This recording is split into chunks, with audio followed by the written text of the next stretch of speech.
कि न्यूयॉर्क में रात के 9:30 बजे घनघोर बारिश में करीब 40,000 लोग दिल थामे हुए किसी का इंतजार कर रहे थे। ये वो काली रात थी जब न्यूयॉर्क में दर्द का सैलाब आने वाला था। 3 दिन से ये लोग टकटकी लगाए एक जहाज का इंतजार कर रहे हैं जिसका नाम है कारपेथिया। कारपेथिया जहाज अपने साथ एक ऐसी दर्दनाक कहानी लेकर लौटा था जिसको सुनकर आज भी लोगों के दिल दहल जाते हैं। एक ऐसा जहाज जो कभी नहीं डूब सकता था, RMS टाइटैनिक, जिसने सैकड़ों लोगों की जिंदगियां समुंदर के हवाले कर दी। और कारपेथिया जहाज पर मौजूद हैं वो चुनिंदा लोग जिन्होंने टाइटैनिक के रौद्र रूप को अपनी आंखों से देखा था। ये इतिहास की वो दिल दहला देने वाली घटना थी जिसको कोई भी इंसान भुला नहीं सकता। ये घटना अपने पीछे कई रहस्यों को छोड़कर चली गई। नमस्कार दोस्तों, मैं हूं श्याम तोमर, स्वागत करता हूं आपका इस वीडियो में। 10 अप्रैल 1912 को जब टाइटैनिक ब्रिटेन के साउथहैम्पटन से न्यूयॉर्क जाने के लिए अपनी पहली यात्रा के लिए तैयार था, तब वहां पर एक अलग ही माहौल था, क्योंकि लोगों ने टाइटैनिक के बारे में इतना सुन रखा था कि वो टाइटैनिक की विशालता और उसकी सुंदरता को देखने के लिए उमड़ पड़े। ऐसा माना जाता है कि करीब 1 लाख से भी ज्यादा लोग टाइटैनिक की भव्यता को देखने के लिए आए थे। और इतनी भीड़ टाइटैनिक को देखने क्यों न आती, क्योंकि टाइटैनिक था ही इतना भव्य। ये जहाज 269 मीटर लंबा था और इसकी ऊंचाई करीब 53 मीटर थी, जो कि एक 8 मंजिला ऊंची इमारत से भी ज्यादा ऊंचा था। ये जहाज बाहर से देखने में जितना भव्य लगता था, उससे ज्यादा आलीशान तो ये अंदर से था। ये इतना लग्जूरियस जहाज था कि इसमें 2 बड़े बड़े ground stairs, heated swimming pool, gym, 4 restaurants, library, Turkish bath, electric bath और बार्बर शॉप इत्यादि थे। ऐसा मानो कि टाइटैनिक एक चलता फिरता लग्जूरियस होटल था जिसमें हर तरह की सुविधा मौजूद थी। टाइटैनिक लग्जरी के मामले में तो खास था ही, लेकिन एक और बात टाइटैनिक को खास बनाती, वो थी टाइटैनिक की सेफ्टी। ये उस समय दुनिया का सबसे बड़ा, सेफ और मजबूत जहाज था। टाइटैनिक को इस तरह से बनाया गया था कि इसका दूसरा नाम ही अनसिंकेबल था, मतलब कभी न डूबने वाला जहाज। और देखा जाए तो टाइटैनिक था भी एक ऐसा जहाज जो कभी नहीं डूब सकता था, क्योंकि इसको बनाया ही कुछ इस तरह से गया था, क्योंकि इसमें डबल बॉटम हल का इस्तेमाल किया गया था। दरअसल हल जहाज के इस बाहरी आवरण को बोला जाता है जो जहाज को मजबूती देता है। ये स्टील का बना एक मजबूत स्ट्रक्चर होता है। इसे आप जहाज की रीढ़ की हड्डी भी बोल सकते हो। ये जहाज की मेन बॉडी होता है। टाइटैनिक का ये हल वैसे तो मजबूत था ही, लेकिन इसे और ज्यादा सेफ बनाने के लिए टाइटैनिक के इस निचले वाले हिस्से यानी बॉटम में डबल हल का इस्तेमाल किया गया था। दरअसल समुद्र में कोई शिप चलती है तो उसका ज्यादातर इस निचले वाले हिस्से में किसी अंदरूनी चट्टान या अन्य चीजों से टकराने का डर रहता है। तो टाइटैनिक का डबल बॉटम हल होने की वजह से अगर इसका निचला वाला हल किसी इम्पैक्ट में टूट भी जाए तो दूसरा हल टाइटैनिक को सुरक्षित रखेगा और इसे डूबने से बचा लेगा। और टाइटैनिक का दूसरा सेफ्टी फीचर इसे और ज्यादा सेफ बना देता है। दरअसल टाइटैनिक को 16 वाटर टाइट कंपार्टमेंट्स में डिवाइड किया गया था। दरअसल जहाज का ये निचला वाला भाग शिप का मेन पोर्शन होता है जो पानी के अंदर चलता है। अब अगर मानकर चलो कि जहाज के इस वाले हिस्से में कहीं पर भी कोई छेद हो जाए तो धीरे धीरे जहाज के अंदर पानी भरने लगेगा और कुछ समय बाद जहाज पानी के अंदर डूब जाएगा। लेकिन टाइटैनिक के इस निचले हिस्से को 16 वाटर टाइट कंपार्टमेंट्स में बांटा गया था। इससे फायदा ये होने वाला था कि अगर बाई चांस जहाज साइड से किसी चट्टान से टकराता है और उसमें लीकेज होता है तो जहाज का जो कंपार्टमेंट क्षतिग्रस्त हुआ है केवल उसी में पानी भरेगा और बाकी के कंपार्टमेंट्स में पानी फ्लो नहीं करेगा, जिससे जहाज डूबने से बच जाएगा। और टाइटैनिक इतना बड़ा जहाज था कि अगर इसके 16 में से 4 कंपार्टमेंट्स में भी पानी भर जाए तो भी ये डूबने वाला नहीं था। और ऐसा होना एक असंभव सी बात थी कि इसके एक साथ 4 से ज्यादा कंपार्टमेंट्स डैमेज हो जाएं, क्योंकि ये कंपार्टमेंट्स बहुत बड़े बड़े थे। तो भला कोई चट्टान भी इस जहाज को कैसे डुबो सकती थी। इसी वजह से इस जहाज को कभी न डूबने वाला जहाज यानी अनसिंकेबल बोला जाता था। टाइटैनिक को व्हाइट स्टार लाइन कंपनी ने करीब 3 सालों में बनाकर तैयार किया था। 2 अप्रैल 1912 को टाइटैनिक जहाज बनकर तैयार हो चुका था और इसके कुछ दिन बाद यानी 10 अप्रैल 1912 को इसे अपनी पहली यात्रा के लिए तैयार किया जाता है। इस जहाज में उस जमाने के बड़े बड़े लोग बैठे थे। इसमें कुछ ऐसे प्रवासी भी थे जो अमेरिका जाकर एक नए जीवन की शुरुआत करने वाले थे। इस जहाज के कप्तान थे 62 साल के एडवर्ड जॉन स्मिथ, जो कि एक अनुभवी कप्तान थे। ऐसा माना जाता है कि ये इनका आखिरी सफर था। इसके बाद ये रिटायरमेंट लेने वाले थे। इस जहाज पर करीब 2240 पैसेंजर्स और क्रू मेंबर्स थे वैसे तो साउथहैम्पटन से न्यूयॉर्क पहुंचने में 7 से 8 दिनों का समय लगता था, लेकिन टाइटैनिक उस जमाने का सबसे तेज चलने वाला जहाज था, तो व्हाइट स्टार लाइन कंपनी चाहती थी कि ये जहाज 6 दिनों में न्यूयॉर्क पहुंचे और लोग टाइटैनिक की भव्यता के साथ साथ इसकी रफ्तार को भी जाने। इस वजह से कंपनी की ओर से टाइटैनिक के कैप्टन स्मिथ को जहाज को फुल स्पीड से चलाने के इंस्ट्रक्शंस मिले हुए थे। टाइटैनिक को बने हुए अभी ज्यादा समय नहीं हुआ था और ना ही टाइटैनिक के सेफ्टी टेस्ट और ट्रायल्स हुए थे, लेकिन फिर भी टाइटैनिक को एक लंबी यात्रा के लिए तैयार किया जा रहा था और इसका एक बहुत बड़ा कारण था। दरअसल व्हाइट स्टार लाइन कंपनी की एक और शिप थी ओलंपिक, जो देखने में तो टाइटैनिक की तरह ही थी, लेकिन वो इससे थोड़ी छोटी थी।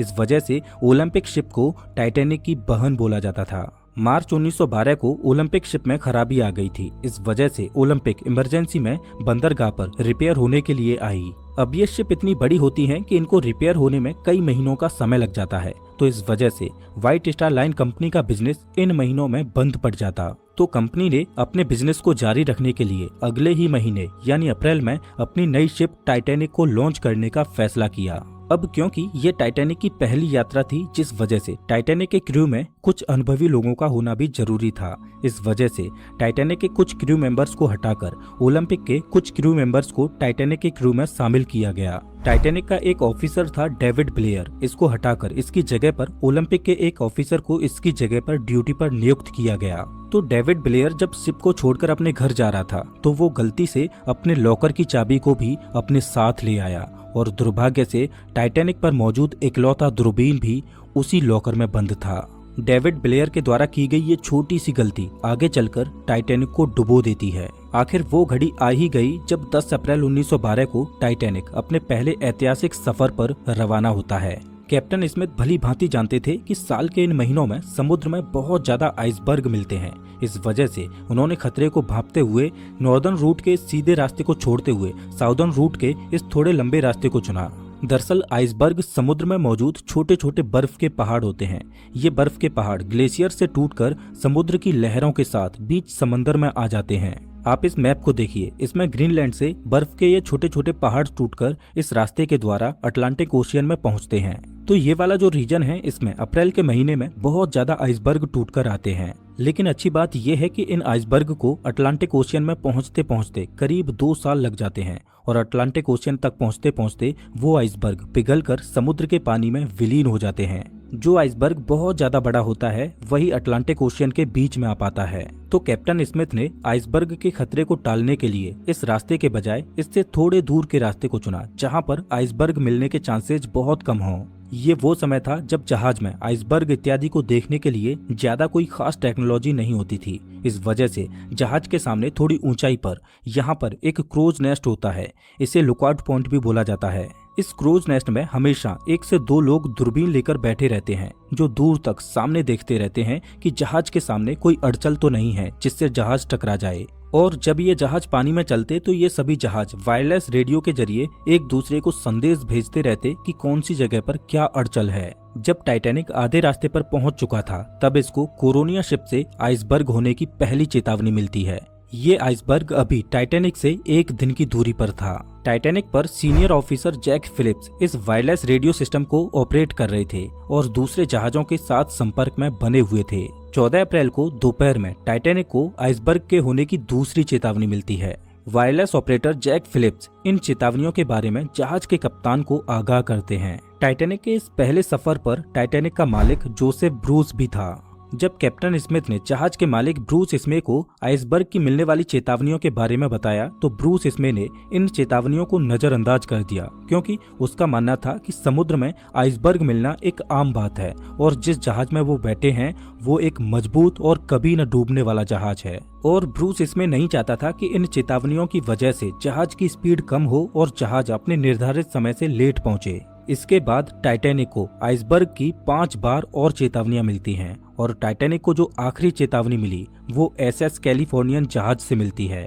रात हो चुकी थी और दुर्भाग्य से आज आसमान में चांद भी नहीं निकला था, जिस वजह से विजिबिलिटी बहुत कम थी और क्रोज नेस्ट में बैठे लोगों के पास दूरबीन भी नहीं था जिससे वो दूर से ही सामने आने वाली अड़चन को देख पाएं। टाइटैनिक अपनी फुल स्पीड 40 किलोमीटर प्रति घंटे की रफ्तार से चल रहा था और आइसबर्ग से टाइटैनिक अभी 2 घंटे की दूरी पर था।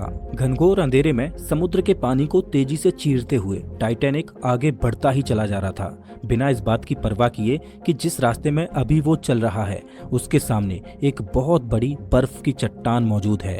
रात के 11:30 बज चुके थे और अब टाइटैनिक आइसबर्ग से महज 6 किलोमीटर दूर था और जिस रफ्तार से टाइटैनिक चल रहा था उस रफ्तार से ये अगले 10 मिनटों में आइसबर्ग के पास पहुंचने वाला था। टाइटैनिक के क्रूज नेस्ट में 2 बहादुर लोग फ्रेडरिक फ्लीट और रेजिनाल्ड ली, ये दोनों कड़कड़ाती ठंडी और रात के काले अंधेरे में टकटकी लगाए जहाज के सामने आने वाली अड़चनों को देख रहे थे। इन दोनों के लिए परेशानी ये थी कि जहां पर ये बैठे थे उन्हें वहां पर ठंडी हवा का सामना करना पड़ रहा था, जिस वजह से इनकी आंखों से आंसू निकल आते। इनके पास कोई दूरबीन भी नहीं था, जिस वजह से ये ज्यादा दूर की चीजों को देख भी नहीं पा रहे थे। कम रोशनी में आंखों से ज्यादा दूर मौजूद चीजों को देख पाना संभव नहीं था। रात के 11:39 पर क्रोज नेस्ट में बैठे फ्रेडरिक फ्लीट को दिखाई देता है कि सामने एक आइसबर्ग है। उसने बिना देर किए जल्दी से 3 बार घंटी को बजाया और तुरंत ब्रिज पर मौजूद ऑफिसर्स को फोन करता है और बताता है कि सामने आइसबर्ग है, जल्दी से जहाज को लेफ्ट साइड में मोड़ो। ब्रिज पर मौजूद फर्स्ट ऑफिसर विलियम ने जैसे ही इस चेतावनी को सुना, उसने तुरंत एक्शन लेते हुए जहाज को रोकने के लिए फुल स्पीड में रिवर्स में इंजन को चालू कर दिया और जहाज को तेजी से लेफ्ट साइड में मोड़ने लगा। लेकिन अब बहुत देर हो चुकी थी। जहाज की रफ्तार इतनी ज्यादा थी कि इतने कम समय में रिवर्स इंजन चालू करने के बाद भी इसे रोका नहीं जा सकता था और जहाज इतना बड़ा था कि कम डिस्टेंस में एकदम इसको मोड़ा नहीं जा सकता था। काफी हद तक टाइटैनिक के रास्ते को मोड़ दिया गया, लेकिन फिर भी रात के 11:40 पर टाइटैनिक का आगे का राइट वाला हिस्सा बर्फ की चट्टान से टकरा जाता है। ये टकराव इतनी जोर से हुआ कि जहाज पर मौजूद सभी यात्रियों को इसने हिलाकर रख दिया। दुर्भाग्य से टाइटैनिक का डबल बॉटम हल किसी काम नहीं आया, क्योंकि आइसबर्ग से ये इम्पैक्ट जहाज के साइड में हुआ था जहां पर सिंगल लेयर ही लगी थी। जब कैप्टन स्मिथ ने नुकसान की जांच पड़ताल की और जहाज में हुए नुकसान को देखा तो पता चला कि जहाज के 6 कंपार्टमेंट्स डैमेज हो चुके हैं और उनमें तेजी से पानी भरता जा रहा है। ये देखकर कैप्टन स्मिथ शॉक हो जाते हैं, क्योंकि जहाज केवल 4 कंपार्टमेंट्स के भरने तक ही तैर सकता था, लेकिन 6 कंपार्टमेंट्स में पानी भरने का मतलब था कि जिस जहाज को अभी तक अनसिंकेबल बोला जा रहा था वो अब डूब जाएगा। टकराव को अब तक 20 मिनट गुजर चुके थे और रात के 12 बजे कैप्टन स्मिथ ने क्रू को डिस्ट्रेस सिग्नल भेजने के लिए कहा ताकि आसपास मौजूद कोई जहाज उन्हें बचाने के लिए आ जाए, और वायरलेस ऑपरेटर जैक फिलिप्स लगातार डिस्ट्रेस सिग्नल भेजने में जुट गए। लेकिन दुर्भाग्यवश आसपास कोई भी जहाज ऐसा नहीं था जो टाइटैनिक द्वारा भेजे जा रहे डिस्ट्रेस सिग्नल्स को पकड़ पाए। 6 कंपार्टमेंट्स पानी से भर चुके थे और पानी अब डेक के ऊपर से बहने लगा। कैप्टन स्मिथ लाइफ बोट्स को समंदर में उतारने का आदेश देते हैं और सभी लाइफ बोट्स को बाहर निकाला जाने लगा। दुर्भाग्यवश उस समय टाइटैनिक पर केवल 20 ही लाइफ बोट्स मौजूद थीं और एक लाइफ बोट की क्षमता केवल 65 लोगों की ही थी। 20 लाइफ बोट्स के द्वारा केवल लगभग 1200 लोगों को ही बचाया जा सकता था और जहाज पर 2200 से ज्यादा लोग मौजूद थे। हड़बड़ी में शुरुआत में जो लाइफ बोट्स उतारी जा रही थीं, उनमें केवल 27 से 28 लोगों को ही भेजा जा रहा था और लाइफ बोट्स को केवल आधा ही भरा जा रहा था। प्रोटोकॉल ये था कि औरतों और बच्चों को पहले लाइफ बोट्स में भेजा जाएगा। जहाज पर अभी भी कुछ लोग ऐसे थे जो ये मान रहे थे कि ये जहाज कभी डूब ही नहीं सकता और वो एकदम रिलैक्स थे। इधर जैक फिलिप्स लगातार डिस्ट्रेस सिग्नल्स भेजे जा रहे थे और सौभाग्य से इनका डिस्ट्रेस सिग्नल पास में मौजूद एक जहाज कारपेथिया को मिलता है और 12:30 पर कारपेथिया जहाज से संदेश आता है कि वो टाइटैनिक पर मौजूद लोगों को बचाने आ रहे हैं। लेकिन बदकिस्मती ये थी कि कारपेथिया जहाज अभी भी टाइटैनिक से करीब 107 किलोमीटर दूर था और कारपेथिया अपनी फुल स्पीड पर भी चलता, तब भी कारपेथिया को टाइटैनिक तक पहुंचने में 4 घंटों का समय लगने वाला था। अब सवाल ये है कि क्या 4 घंटों तक टाइटैनिक सरवाइव कर पाएगा? जैसे जैसे टाइटैनिक के आगे के हिस्से में पानी भरता जा रहा था, वैसे वैसे जहाज आगे की ओर झुकता जा रहा था और पानी में धंसता चला जा रहा था। जब टाइटैनिक का टिल्ट बढ़ने लगा तो लोगों में अफरा तफरी मच गई। अब सबको समझ आ चुका था कि टाइटैनिक अब डूब जाएगा और सब लोग अपनी अपनी जान बचाने के लिए लाइफ बोट्स में चढ़ने के लिए अपनी अपनी जगह बनाने की कोशिश करने लगे। लाइफ बोट्स में फर्स्ट क्लास के लोगों को बचाने में ज्यादा प्रायोरिटी दी जा रही थी और 1:50 पर जब जहाज से आखिरी लाइफ बोट को उतारा गया उसके बाद भी जहाज पर 1500 से ज्यादा लोग बचे थे। चारों ओर खौफ का माहौल था। जो लोग तैर सकते थे वो समुद्र के पानी में छलांग लगा रहे थे, लेकिन इस समय तो समुद्र भी बेरहमी दिखा रहा था। समुद्र का पानी -2 डिग्री सेल्सियस तक ठंडा था। इतने ठंडे पानी में कोई भी व्यक्ति ज्यादा से ज्यादा 15 से 30 मिनट तक ही जिंदा रह सकता था। कुछ लोगों ने तो मौत को स्वीकार कर लिया और वो मौत को गले लगाने के लिए तैयार थे, लेकिन इधर जहाज के क्रू मेंबर्स अभी भी मदद की आश में डिस्ट्रेस सिग्नल्स भेजे जा रहे थे।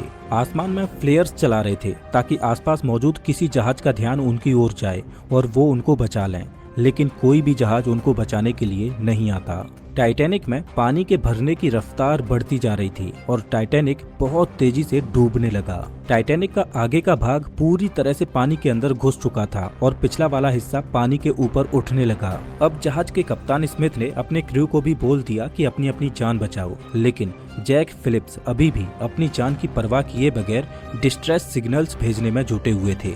जब तक जहाज पर इलेक्ट्रिसिटी थी तब तक फिलिप्स उनकी मदद करने आ रही इकलौती शिप कारपेथिया से संपर्क बनाए हुए थे।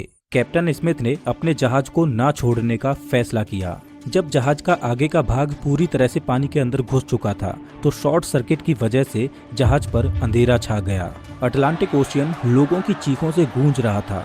जहाज का पिछला भाग पूरी तरह से हवा में खड़ा था और दबाव इतना ज्यादा बढ़ गया कि टाइटैनिक 2 भागों में टूट गया और रात के 2:20 पर आरएमएस टाइटैनिक देखते ही देखते अटलांटिक महासागर की गोद में समा गया। कभी न डूबने वाला जहाज महज 2 घंटे 40 मिनट में समुद्र की गहराई में चला गया। जो 1500 से ज्यादा लोग इस पर सवार थे उनमें से कुछ इसके साथ डूब गए और कुछ को समुद्र के ठंडे पानी ने मार डाला। कैप्टन स्मिथ अंत तक अपने जहाज पर ही डटे रहे। टाइटैनिक के डूबने के करीब 2 घंटों के बाद अगले दिन की सुबह में कारपेथिया जहाज बचे हुए लोगों को रेस्क्यू करने के लिए पहुंचता है और केवल 706 लोग ही इस हादसे में जिंदा बचे थे। 3 दिनों के बाद 18 अप्रैल 1912 को रात के 9:30 बजे कारपेथिया न्यूयॉर्क में पहुंचा, जहां पर 40,000 लोग तेज बारिश में कारपेथिया का इंतजार कर रहे थे। इस हादसे के बाद कई ऐसे सवाल खड़े हुए जिनका जवाब आज भी लोग खोज रहे हैं, लेकिन जब इसकी इन्वेस्टिगेशन की गई तो एक चौंकाने वाली बात सामने आई। जब टाइटैनिक डूबा था तब उस पर मौजूद हर एक व्यक्ति को बचाया जा सकता था, क्योंकि टाइटैनिक से महज 37 किलोमीटर दूर एक और जहाज मौजूद था जो समय पर आकर मदद कर सकता था। ये वही एसएस कैलिफोर्नियन जहाज था जिसने आखिरी बार टाइटैनिक को आइसबर्ग की चेतावनी भेजी थी। लेकिन ऐसी क्या वजह थी कि एसएस कैलिफोर्नियन जहाज टाइटैनिक की मदद करने के लिए नहीं गया, जबकि उन्हें होराइजन में आसमान में छोड़ी जाने वाली फ्लेयर्स भी दिखाई दे रही थी। तो इन्वेस्टिगेशन में पता चला कि समुद्र में आइसबर्ग के खतरों को देखते हुए कैलिफोर्नियन जहाज ने रात में आगे न बढ़ने का फैसला किया और उन्होंने रात में अपने वायरलेस रेडियो को भी बंद कर दिया था, जिससे उनको टाइटैनिक का कोई भी डिस्ट्रेस सिग्नल रिसीव ही नहीं हो पाया। जब एसएस कैलिफोर्नियन के क्रू ने टाइटैनिक से उड़ने वाले रॉकेट्स और फ्लेयर्स को देखा तो उन्होंने कैलिफोर्नियन के कप्तान स्टैनली लॉर्ड को इस बात की जानकारी भी दी। स्टैनली लॉर्ड ने अपने क्रू को मॉर्स लैंप से टाइटैनिक को संकेत भेजने को कहा और एसएस कैलिफोर्नियन का क्रू मॉर्स लैंप से टाइटैनिक को सिग्नल भेजता रहा, लेकिन शायद टाइटैनिक पर इतनी हड़बड़ी मची हुई थी कि किसी ने एसएस कैलिफोर्नियन से आ रहे मॉर्स सिग्नल को नहीं देखा। दरअसल उस समय इस तरह की लैंप से डैशेज और डॉट्स के द्वारा एक दूसरे जहाज से संपर्क करने के लिए मॉर्स कोड का इस्तेमाल किया जाता था। काश कैलिफोर्नियन जहाज का रेडियो ऑन होता तो शायद उस दुर्घटना में इतनी जानें ना जाती। टाइटैनिक के इस हादसे को हुए साल दर साल गुजरती जा रही थी, लेकिन एक सवाल जो लोगों को परेशान किए जा रहा था कि आखिर वो जहाज जिसे कभी न डूबने वाला जहाज बोला जाता था वो कैसे डूब गया। इस सवाल का जवाब तभी मिल सकता था जब टाइटैनिक जहाज का मलबा मिले। खूब सारी खोजबीन की, लेकिन अटलांटिक महासागर ने टाइटैनिक को अपनी गोद में ऐसे छुपा रखा था कि उसका मलबा किसी को मिल ही नहीं रहा था। आरएमएस टाइटैनिक के मलबे को समुद्र की गहराइयों में ढूंढते ढूंढते 70 सालों से भी ज्यादा का समय गुजर चुका था, तब जाकर सितंबर 1985 में पहली बार टाइटैनिक के मलबे की झलक देखने को मिली। अमेरिकन ओशियनोग्राफर रॉबर्ट बेलार्ड वो व्यक्ति थे जिन्होंने टाइटैनिक के मलबे को खोज निकाला था, और जब से टाइटैनिक का मलबा मिला है तब से लेकर आज तक इस पर कई बार खोजबीन होती रही है। लेकिन टाइटैनिक के मलबे पर की गई शोधों ने इस बात की गुत्थी को सुलझा दिया कि ये अनसिंकेबल जहाज आखिर क्यों और कैसे डूबा। ओशियनोग्राफर्स के होश उड़ गए जब उन्होंने टाइटैनिक के मलबे को देखा, क्योंकि टाइटैनिक समुद्र के बॉटम में 2 हिस्सों में टूटा पड़ा है। जहाज का आगे का हिस्सा बहुत ही अच्छी कंडीशन में है, लेकिन पिछला वाला हिस्सा इतनी बुरी कंडीशन में है कि उसको देखकर ऐसा लगता है कि ये टाइटैनिक का दूसरा भाग है ही नहीं, और पिछला वाला हिस्सा फ्रंट वाले हिस्से से करीब 2000 फीट की दूरी पर है। काफी खोजबीन के बाद पता चला कि जब टाइटैनिक को बनाया गया था तब इसमें टाइटैनिक के हल को मजबूती देने के लिए जो रिवेट्स लगाई गई थी वो स्टील की नहीं बल्कि कास्ट आयरन की थी। यहाँ पर कंपनी ने जहाज को बनाते हुए कॉस्ट कटिंग करने की कोशिश की। अब चूंकि कास्ट आयरन स्टील से नरम होता है, इस वजह से जिस जगह पर आइसबर्ग टाइटैनिक की बॉडी से टकराया उस जगह के रिवेट्स प्रेशर पड़ने की वजह से खुल गए और आपस में जुड़ी प्लेट्स अपनी जगह से खिसक गईं, जहां से पानी को अंदर घुसने का रास्ता मिल गया। आज टाइटैनिक का मलबा समुद्र की गहराइयों में वातावरण से लड़ाई लड़ते हुए अपने अस्तित्व को खोता जा रहा है, और ऐसा माना जाता है कि आने वाले कुछ सालों में समुद्र से टाइटैनिक के ये निशान भी गायब हो जाएंगे। टाइटैनिक की ये घटना सच में एक दिल दहला देने वाली घटना थी, लेकिन टाइटैनिक के डूबने के करीब 60 साल बाद एंडीज की पहाड़ियों में ऐसी ही एक दिल दहला देने वाली घटना घटी, जिसमें जमीन से हजारों फीट ऊपर एक वीरान पहाड़ी पर प्लेन क्रैश होता है, और उस क्रैश में जो लोग बच गए थे उनके पास -30 डिग्री सेल्सियस के तापमान में न खाना था न ठंड से बचने का कोई जरिया। जिंदा रहने के लिए उन्हें अपने ही परिवारजनों की डेड बॉडीज को खाना पड़ा। वास्तव में फ्लाइट 571 की कहानी दिल को दहला देती है। फ्लाइट